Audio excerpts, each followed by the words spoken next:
Bop, bop, bop. It's a top of video. It's the Bop, bop, video. bop, bop, video time. That was a bit weird, wasn't it? Hello, so we're back and a patch has dropped. So let's have a look at the patch. Whoa, there's a lot going on in this patch. Actually, there is a lot going on in this patch. Holy manoli, it's going to take a while to talk through. Let's have a quick look. So, lots and lots of buffs, and a new champion has been released called the Illusionist, which I didn't even realize they weren't.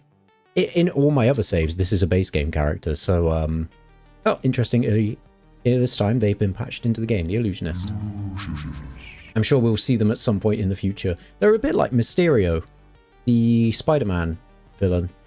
Anyway, Lightning Mage has got some buffs. They've been given more HP, more ability power, which is their magic damage, effectively. A tiny bit more range. Tiny bit more magic resist. So that's interesting, because not that I got to show it, thanks to a bug in the game, but a bug in the game. We have used them to some reasonable effect in the past, so that's good. On the other hand, Archer is getting a big nerf. Damage output has been way too high in recent matches, so we're reeling back their firepower. I think this is a really significant nerf. Their base attack is going down by like 15%-ish, 14%.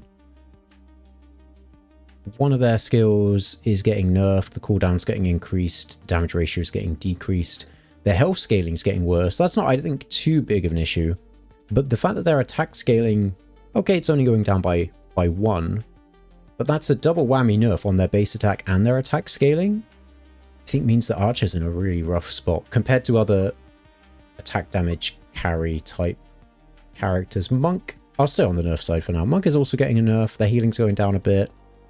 The AP scaling, I mean, I imagine this 1% change won't matter too much, but it is getting worse. Their health scaling is getting quite a bit worse. That will hurt them more because they are a bit of a tanky character, and then their hitbox is getting worse for one of their skills.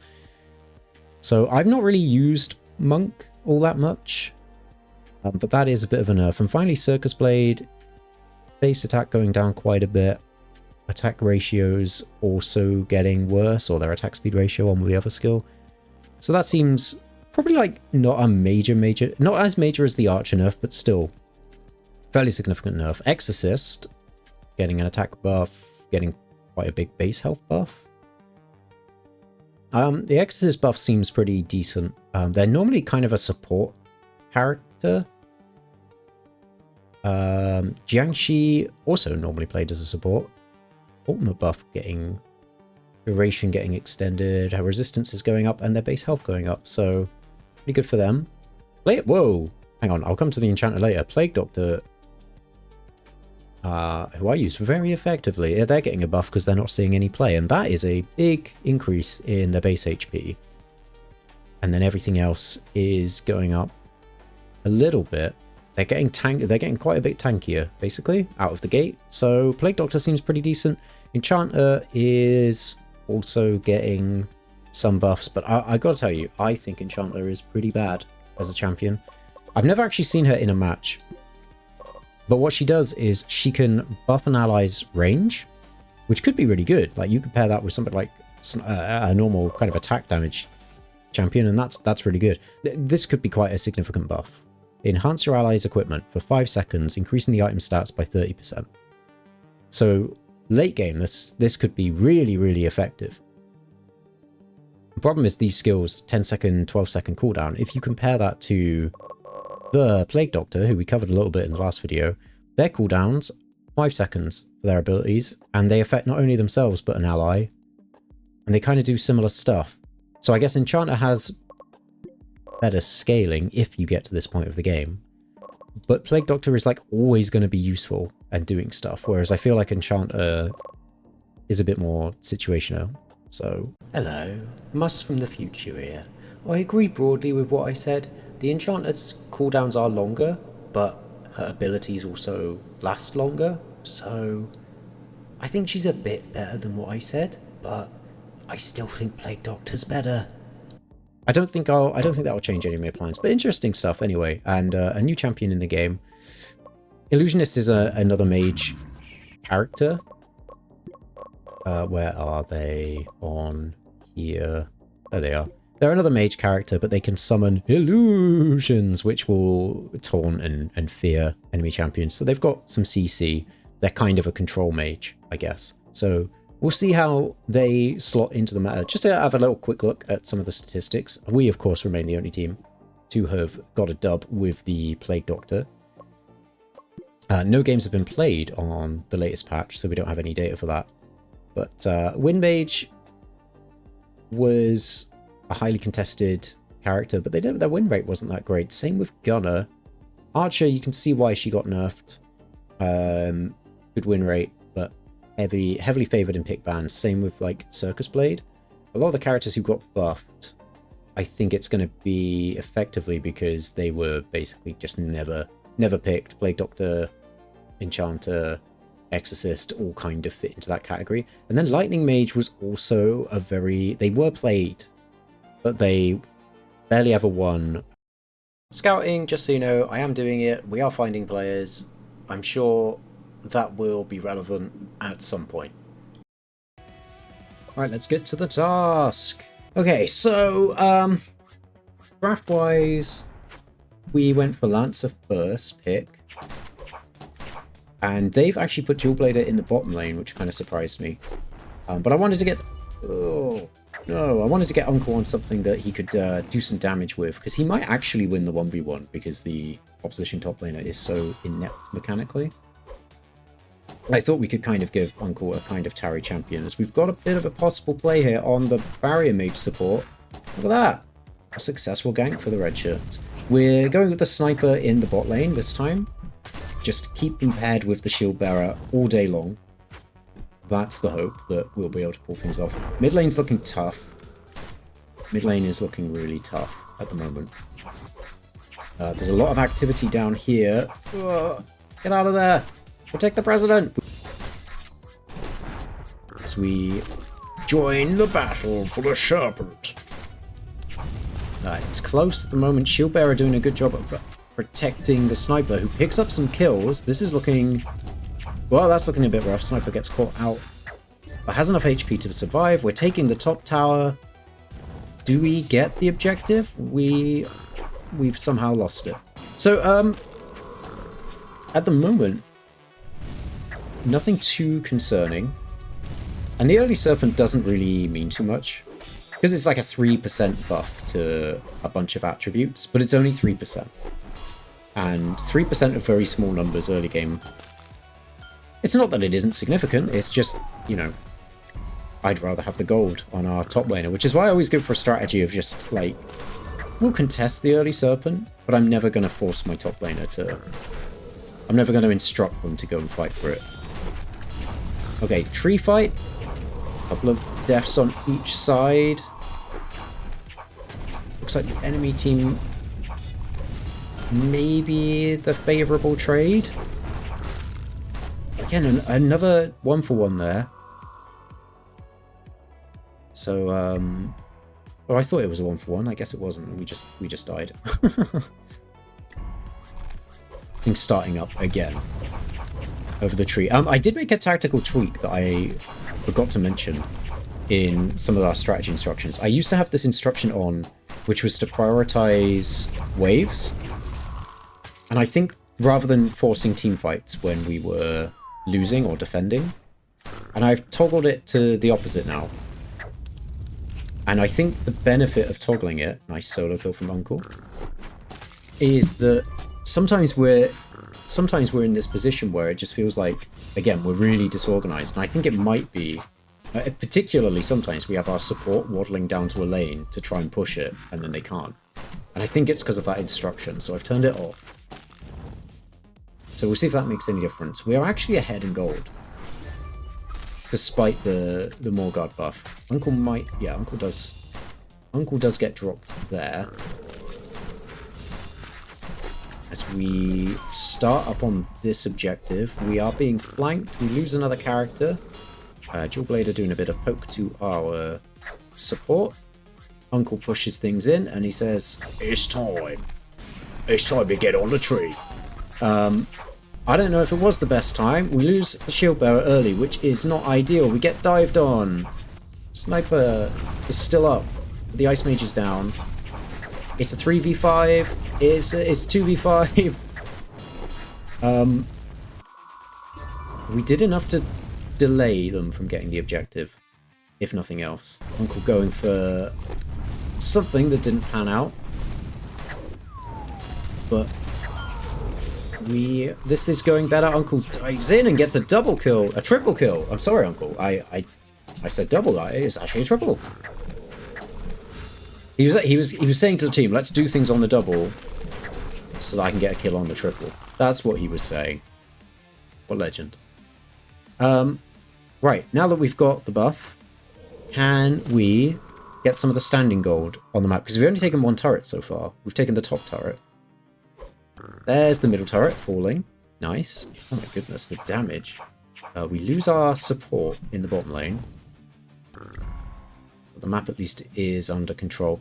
Uncle is split pushing in the top lane. We're losing the Serpent, which is not ideal, but it's okay. Uncle takes a tower, that's nice. We should get this tower bot lane, and we might even get more. Well, we would have got more if we'd killed the Dual Blader, but we didn't. There's an engage from Uncle, looking feisty. I don't know if that's what you want to hear about an Uncle, you know? That your Uncle's getting feisty. But our Uncle's getting feisty. Big taunt. Ultimates coming through. And a kill for our jungler. Over the opposition jungler. That means that the jungler will be respawning at about the same time that the Morgard buff comes back. This is sketchy. That's not sketchy, though. Does that give us... Oh no, well this is...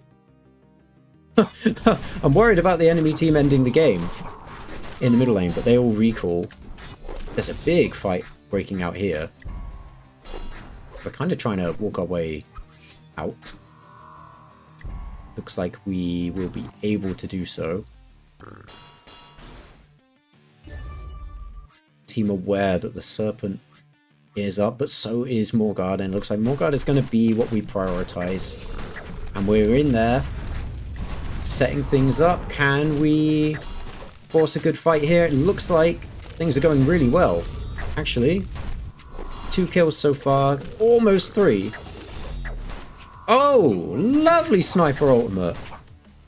Yes, it's only the Dual Blader up. That's 1 turret down. Enemies are respawning, but we take another. The base is exposed.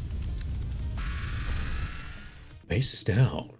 I'm gonna ban the Knight. I don't know if that's a good ban, but I'm basically getting rid of things that have taunt. There you go, Guardian Spirit. There you go, Guardian Spirit. So I'm gonna try... Oh! That is not what I... Oh, bollocks. Let's keep skipping ahead. Yeah, okay. Right. So. Embarrassing. Embarrassing coaching. Yeah, yeah, I really everything up there. So I won't show you that game. Also, though, I think it had a very detrimental effect on our team's just overall mental well-being. I think it was quite abusive coaching, really. You know, there was no malice in it. It was just an abuse of the trust, really, that the players put in me. Because I was all like, oh, Plague Doctor's going to be great. Let's do a Plague Doctor thing. No. And then I picked Voodoo Shaman. Because I thought they looked like Plague Doctor, but it wasn't Plague Doctor. And it's just kind of exposed me as being a bit of a and, you know, judging a book by its cover. Incorrectly. So yeah, we lost.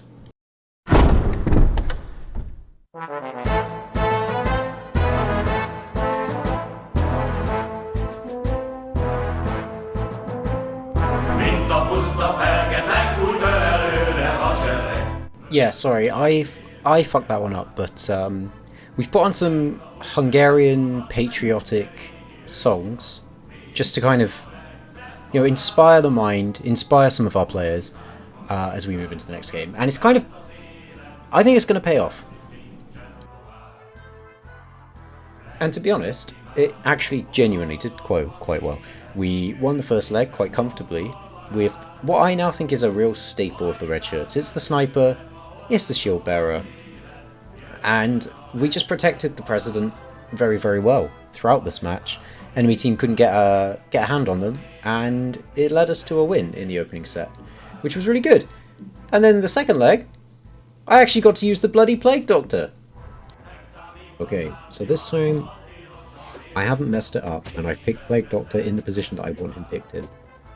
And it's very reminiscent lineup of the time that we actually managed to get a win with Plague Doctor, because I've gone Lightning Mage mid for a lot of lockdown CC. But I've also gone Uncle on a split pusher in the top lane, without any skill shots, crucially. And this time we go Ninja in the jungle, because the enemy team is quite squishy. That's mainly the logic there. So we'll see how that pans out for us.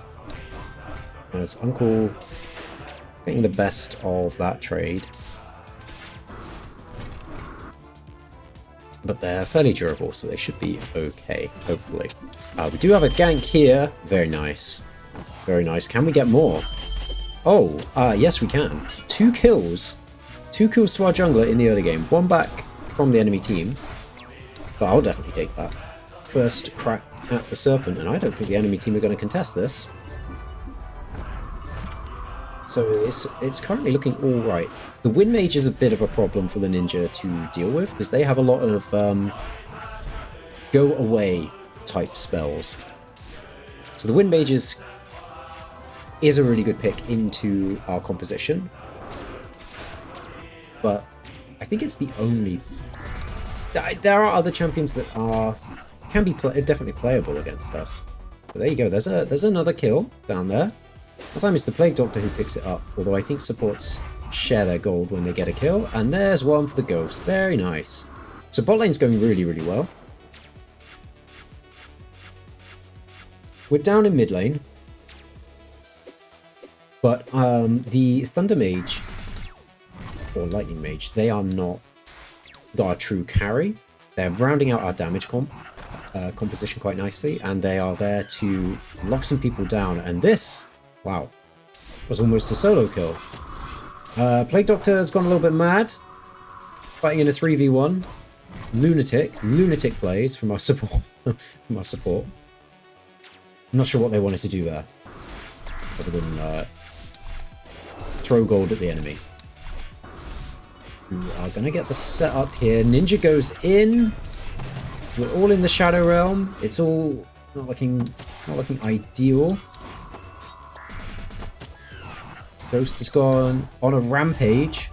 That was like Plague Doctor ulting the Ghost, plus the Ghost ulting, giving them temporary invincibility, a lot of speed, and a lot of damage. So it kind of worked out in our favour that time. Ninja's looking for a fight here. But the Wind Mage is there for some pesky disengage. A little bit of a zapping from the Lightning Mage, but we are looking a bit... worse for wear. But we're up in gold, slightly, at the moment. There's a lot going on our screens here. Action's all over the place. But we should get the best of that. This Wind Mage with some more pesky wind action. I don't know about that ultimate. So the Lightning Mage has that great ability to lock down an enemy champion, but it also locks themselves down. So, kind of have to be on the same... They need the team to follow up on it, is what I'm saying. Didn't happen there. I'll tell you what, this is looking good. See, Plague Doctor plus the Siegebreaker, our top laner. That's a pretty good combo too. Because when the Siegebreaker, their ultimate, gives them movement speed and a bunch of stats, makes them a big stat stick. The Plague Doctor just gives them even more juice. There's a huge wave in the bottom lane. There's some lockdown. Very nice. Are we going to get more? It looks like we will.